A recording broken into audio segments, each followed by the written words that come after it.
todo fim de semana.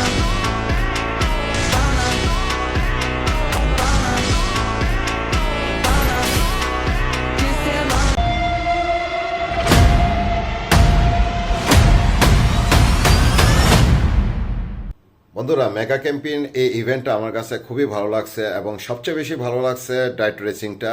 আর এই রেসিংটা আমার কাছে এত জনপ্রিয় লাগছে বা এত ভালো লাগছে, আমি আসলে এই জিনিসটা খুবই উপভোগ করছি।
বন্ধুরা, এই রেসিংটা যে শুধু আমরা একাই উপভোগ করছি সেটা না, ওই গ্রামের বা আশেপাশে যত লোকজন ছিল সবাই এসে আমাদের সাথে জয়েন করছে এবং আনন্দের সাথে উদ্দীপনার সাথেই এই রেসিংটা তারাও উপভোগ করে নিছে।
তাহলে বন্ধুরা, এখন আপনাদের কাছ থেকে বিদায় নিয়ে নিচ্ছি। দেখা হচ্ছে পরবর্তী আরেকটা ভিডিওতে। ততক্ষণ পর্যন্ত আপনারা ভালো থাকুন, সুস্থ থাকুন, নিরাপদে থাকুন।